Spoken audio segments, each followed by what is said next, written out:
The NBA decided, well, let's get moving. Trade deadline is Thursday, and I think everybody had Luka Doncic for Anthony Davis on their bingo card. That was the free space. Konata Edwards, CBSSports.com. He works on the Ion College Basketball Podcast with Gary Parrish and Matt Norlander. But let me talk to you about a couple of NBA matters. Yes. What in the world did I see coming back from the hockey game Saturday night? I punched up my phone. I was good. I didn't look at my phone on the drive home. I got home. I looked at my phone. I'm like, what? Luka for AD. There are people that cannot make sense of this. Make sense of it. See, that's the thing. You texted me yesterday to help you make sense of this. I've had 24 hours to think about this. I still can't make sense of it outside of the fact of two reasons. One, the Dallas Mavericks were probably a little hesitant giving Luka Doncic 6 years, $350 million. Which, again, on its face, completely understandable. $350 million. $350 million. That's what the extension was going to be. So I understand the hesitancy there because $350 million is a lot for a guy that we know plays his way into shape, yep, a la Shaquille O'Neal. So I understand that. At the same time, the fact that Nico Harrison called only the Los Angeles Lakers makes me think that this was one of those we're going to send him to where he wants to go before he broadcasts where he wants to go. Gotcha. So this is one of those very personal relationship things. Nico Harrison did the organization a solid and did Luka Doncic a solid, even though he doesn't feel like that. If you read his response, his goodbye Dallas thing, I still have a lot of questions, but I'm largely looking at it as this was a deal to basically make the owners happy. So, Konata Edwards, not on the Scribe on Twitter, is joining us here in the Adam Gold Show because Nico Harrison also on the way out basically trashed Luka by saying defense wins championships. Look, we know Luka is not going to make any all-NBA, all-defense team. We know that. But he was the face of the franchise.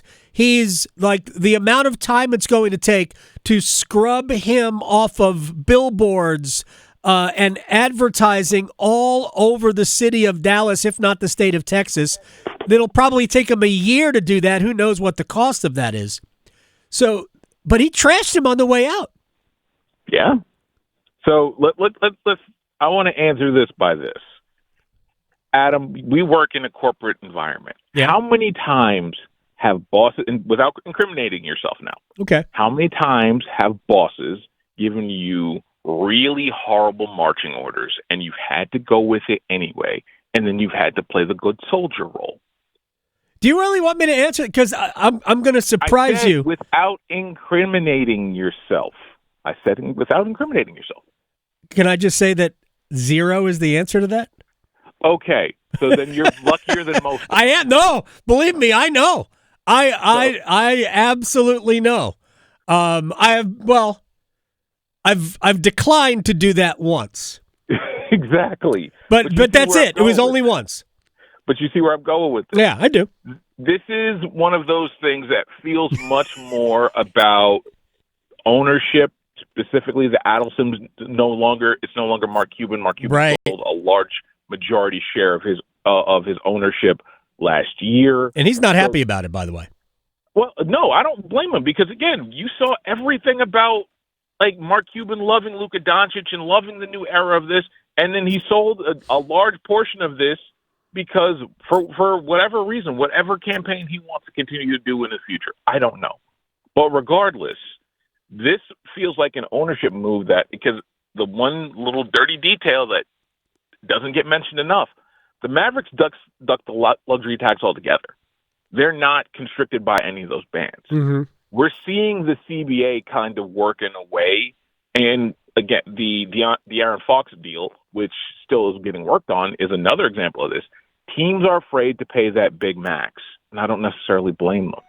But we're seeing that this is much more about a money thing, and we're going to see a lot more player movement because a lot of these franchises are like, it's not worth it to pay the max and then have to deal with the luxury tax on the back end of this. All right, let me move on to the second part of this. Can Luka and LeBron play together?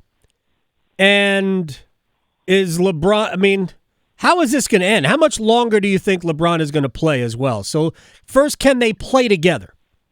Yes, I do believe they can play together. I also believe if there's anyone that can get Luka in shape in a consistent 230, 245, like if there's anyone that can do it, it's LeBron. Yep. They can play together. That's not going to be the issue. And also at the same point, this is the kind of move that kind of extends a LeBron regime till he's 43, 44, 45. Like the Tom Brady idea of playing till he's 45, LeBron might actually do it now because he's going to be able to play 40, 45 games a year, put the records just so far beyond where anybody thinks it's going to be possible that, yeah, it's very possible. We might see LeBron till 45 at this point. That would like good for the league. LeBron is good for the league. First of all, I love LeBron, so I'd say that anyway, but I just think he is good for business of the NBA. Now, De'Aaron Fox to San Antonio, Zach LaVine from Chicago to Sacramento. I'm not sure. I think Zach LaVine is an interesting player to me. I'm not a huge fan. I am of De'Aaron Fox, who I know hasn't had a great year with Sacramento. They didn't want to max him. Is this good for San Antonio? It can't be bad for San Antonio. Fox is an elite point guard. Absolutely. No, this is where he wanted to go. And the San Antonio Spurs wanted him. This is the ideal a guy that can push the pace, a guy that can put pressure on the rim. And, oh, yeah, he's playing next to an alien now. Yeah. And more importantly, now you've moved Chris Paul from a starting role to a bench role that is going to need a lot of buttressing. And on top of that, you didn't deal anything of consequence. Nothing. Right. Stephon Castle stayed. Jeremy Sohan stayed. The biggest asset they may have given up was a Charlotte Hornets 2025 pick that's going to turn into 2 second-rounders next year. That's the biggest piece of consequence that they may have done. I would argue that, like, as bad as we think the return is for Sacramento, at least they got Zach LaVine out of it. I mean, he gives him a player. Tell me what the Bulls got out of this. Nothing. I don't know what the Bulls got. Yeah. They got rid of Zach LaVine. Exactly. That was what they got. All right. Since I know you've talked to Gary Parrish and Matt Norlander, what was the vibe on the Ion College Basketball podcast after Duke, whatever they wanted, Carolina, whatever Duke wanted them to have? It was utterly for them. It was utterly predictable. For me, I kind of I've never been on the Hubert's got to go train, right? Because one, who are you going to hire and replace in place of him? And I don't think Nate Oates is coming because Alabama will clearly outbid him. But I've never thought that the gap has ever been between Carolina and Duke on either side has been as big as it is right now. As a program or the teams, because it's Both. clear that the team, and I said that earlier, that I feel like what we saw is maybe a bigger picture than an actual game or an actual season, right?